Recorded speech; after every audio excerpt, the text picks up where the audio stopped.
Bagian 25 karya S.R. Kusuma yang dibacakan oleh penulisnya sendiri. Saat terbangun, aku mendapati diriku berada di ruangan serba putih. Aku merasakan tangan kiriku pedih dan pegal. Infus, aku baru menyadari selang infus yang tertancap di pergelangan tangan kiriku. Di mana aku? Aku berusaha untuk bangun, tapi kepalaku berdenyut dengan hebat. Aira, syukurlah, kamu sudah siuman. Sama-sama aku mendengar suara di samping ranjangku. Pandangan mataku kabur. Namun begitu aku sangat mengenali suara itu. Sarah, desisku sambil menahan rasa sakit di kepalaku. Iya, aku di sini Aira. Kamu berbaringlah. Kamu baru saja siuman. Jangan banyak bergerak dulu ya. Sarah memintaku untuk kembali berbaring. Mengapa aku di sini? Apa yang terjadi? Tanyaku bingung. Kamu pingsan dan kamu sedang dirawat di rumah sakit sekarang, jawab Sarah. Pingsan? Sarah menganggukkan kepala. Aku menatap wajah letih Sarah.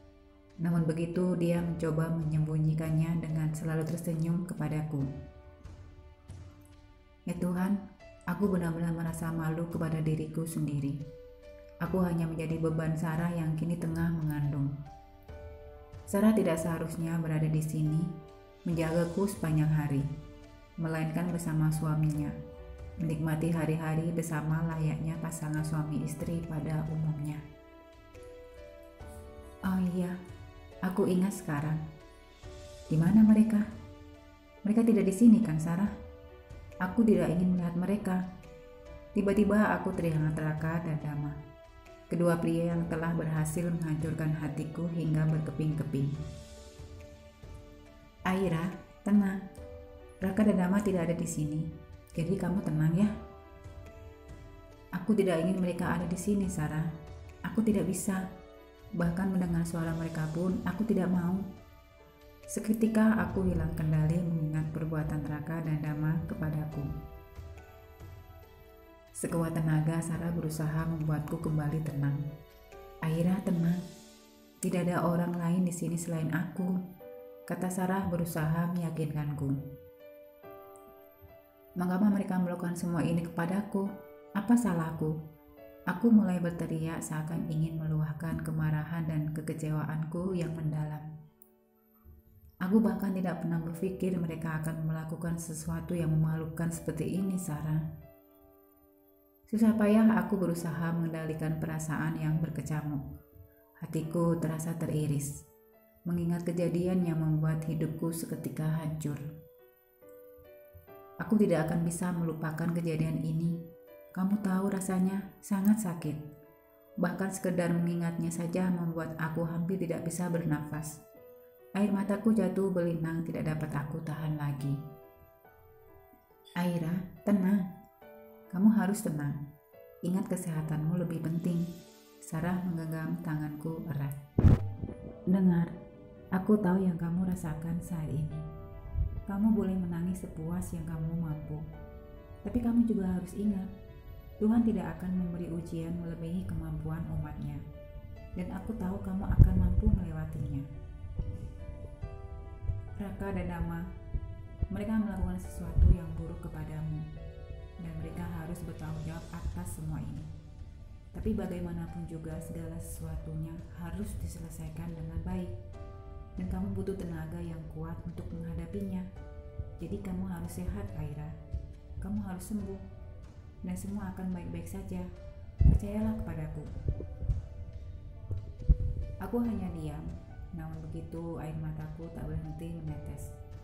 Melihat aku yang terpuruk membuat Sarah menjadi iba. Dia pun memeluk tubuhku dengan erat. It's okay, Aira. Menangislah. Kalau itu bisa membuatmu tenang, bisiknya. Di dalam dekapan Sarah, aku meluahkan segenap rasa dengan menangis terseduh-seduh. Sarah baru melepaskan pelukannya saat melihat aku mulai tenang. Ia membelai kepalaku dengan penuh kasih sayang, dan itu membuatku merasa nyaman. Sarah bukan lagi sekedar sahabat, bahkan melebihi daripada itu. Ia seperti kakak bagiku. Entahlah, apakah aku bisa melewati semua ini tanpa ada Sarah yang selalu ada di saat hal-hal buruk terjadi kepadaku. Sekarang tidurlah, dan saat kamu terbangun nanti, kamu akan merasa lebih baik, oke? Ujar Sarah sembari menyelimuti tubuhku. Aku hanya menganggukkan kepala. Terima kasih Sarah. Maaf, aku hanya merepotkanmu saja. Aku sungguh malu. Hei, kamu ini bicara apa? Ucap Sarah. Bukankah kamu pernah bilang, aku akan selalu ada untukmu dalam keadaan apapun. Dan aku akan melakukan hal yang sama, Aira. Aku tersenyum. Terima kasih ya. Sarah menganggukkan kepala. Sekarang tidurlah. Aku akan menjagamu.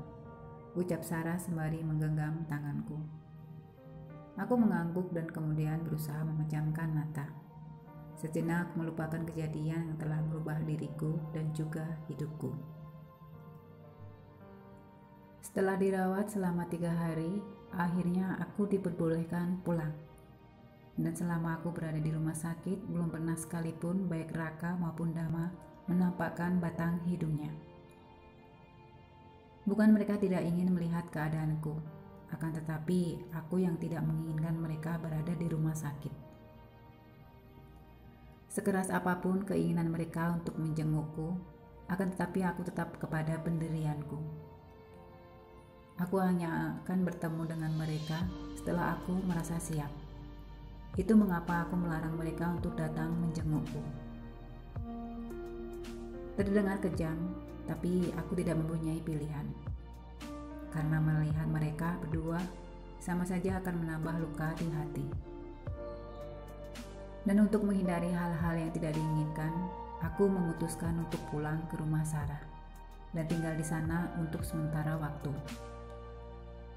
Aku tidak peduli meski Raka memohon kepadaku untuk kembali ke penginapan bersamanya sekalipun. Tidak mungkin bagiku untuk tinggal bersama Raka setelah apa yang ia lakukan kepadaku. Sarah dan Tony dengan tangan terbuka menerimaku sebagai bagian keluarga mereka. Aku sangat menghargai usaha mereka yang membantuku melewati hari-hari yang berat dan melelahkan. Dan selama tinggal di rumah Sarah, aku sama sekali tidak menjalin komunikasi dalam bentuk apapun dengan Raka maupun Dama. Bahkan Raka dan Dama harus membatalkan kepulangan mereka ke Jakarta, itu pun aku tahu dari Sarah. Karena hanya dengan Sarah lah mereka berkomunikasi. Sejak kejadian itu hubungan Raka Dama dengan Sarah mulai membaik, tetapi tidak dengan aku. Hubunganku dengan Raka dan Dama semakin memburuk. Aku sengaja membatasi atau bahkan menutup semua akses yang berhubungan dengan keduanya. Dan Sarah menghormati keputusanku yang tidak ingin berhubungan dengan Raka dan Dama dalam bentuk apapun untuk sementara waktu. Aku bersyukur Sarah cukup bijak menghadapi masalah yang sedang aku hadapi. Ia tidak memaksakan diri untuk membicarakan perihal Raka dan Dama demi menjaga perasaanku. Meski aku tahu beberapa kali Sarah mencoba membuka pembicaraan mengenai kelanjutan hubunganku dengan Raka, namun kemudian ia urungkan. Aku masih sangat terluka, jadi aku tidak ingin mengingat kembali peristiwa yang membuat aku terpuruk dan merasa sangat buruk. Bersambung, selamat membaca. Terima kasih.